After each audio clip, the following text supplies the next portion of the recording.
সবার অজান্তে বঙ্গোপসাগরের নীল পানির হাজার হাজার ফুট গভীরে এক অবিশ্বাস্য আন্তর্জাতিক ডাকাতির চাঞ্চল্যকর অভিযোগ সামনে এসেছে। কোনো রক্তপাত বা কামানের গোলা ছাড়াই সম্পূর্ণ নীরব উপায়ে বাংলাদেশ থেকে পাচার হয়ে যাচ্ছে ট্রিলিয়ন ট্রিলিয়ন টাকার প্রাকৃতিক গ্যাস। আর এই বৈজ্ঞানিক চুরির গোপন নকশা ফাঁস করে দিয়েছে এশিয়ার পরাশক্তি চীন, যা ইতোমধ্যে সোশ্যাল মিডিয়ায় তুমুল ভাইরাল। অভিযোগ উঠেছে বিগত ১৭ বছর ধরে বিদায়ী সরকারের প্রশ্রয়ে বাংলাদেশের এই সম্পদ প্রতিবেশী ভারত নিজেদের ঘরের দিকে টেনে নিয়ে গেছে।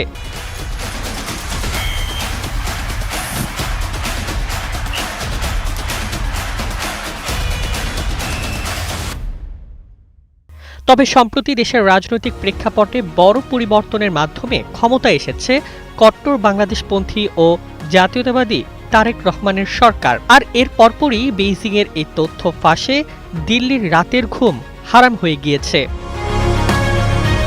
ভারত তার সীমানায় সরাসরি মাটি না খুঁড়ে স্ল্যান্ট ড্রিলিং বা বাঁকা পদ্ধতিতে কোনাকুনিভাবে বাংলাদেশের গ্যাস ভাণ্ডারে পাইপ ঢুকিয়ে দিয়েছে। সেখান থেকে সজোরে গ্যাস বের করায় বাংলাদেশের মাটির নিচে কৃত্রিম নিম্নচাপ সৃষ্টি হচ্ছে, যার ফলে প্রাকৃতিক নিয়মেই বাংলাদেশের গ্যাস ভারতের দিকে ধাবিত হচ্ছে। অতি মূল্যবান এই সম্পদ বাংলাদেশের হলেও চৌকস যন্ত্রের মাধ্যমে এর পুরোটাই লুটে নিচ্ছে ভারত। ১৯৯০ সালে কুয়েত কর্তৃক ইরাকের রুমায়না অয়েল ফিল্ড থেকে তেল চুরির ঘটনার সাথে এই কৌশলের হুবহু মিল রয়েছে।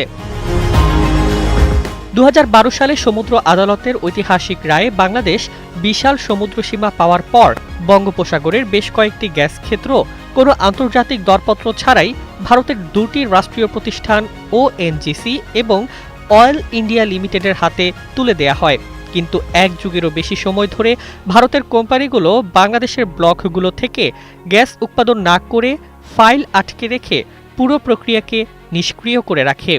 দিল্লির মূল উদ্দেশ্য ছিল বাংলাদেশের ব্লকগুলোকে অচল রাখা, যেন এই সময়ে তারা নিজেদের কৃষ্ণ গোদাবরী অববাহিকা থেকে দিনরাত গ্যাস উত্তোলন করে বাংলাদেশের রিজার্ভ গ্যাস নিজেদের দিকে টেনে নিতে পারে।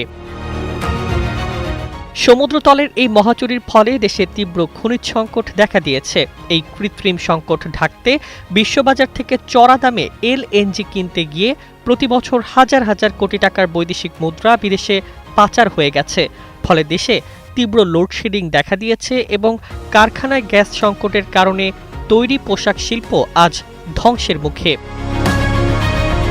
এই সম্পদ চুরি ঠেকাতে এবং দেশের অর্থনীতি বাঁচাতে তারেক রহমান সরকার সরাসরি চীনের সাথে একটি গুরুত্বপূর্ণ এবং গোপন জ্বালানি চুক্তির দিকে এগোচ্ছে। বেইজিং অত্যাধুনিক সাবসারফেস ট্র্যাকিং সিস্টেমের মাধ্যমে এই ড্রিলিং চুরির স্পষ্ট প্রমাণ বাংলাদেশের হাতে তুলে দিয়েছে। চীনের প্রযুক্তি ব্যবহার করে বাংলাদেশের ব্লক থেকে গ্যাস উত্তোলন করা শুরু হলে সমুদ্রের নিচে ভূপ্রাকৃতিক সমীকরণ নিমিষেই বদলে যাবে এবং ভারতের গ্যাস টেনে নেওয়ার কৌশল আর কাজ করবে না। বঙ্গোপসাগরে বেইজিংয়ের এই সরাসরি হস্তক্ষেপের খবরে এখন চরম উদ্বেগের দিন কাটাচ্ছে দিল্লি। News desk, ২১ television.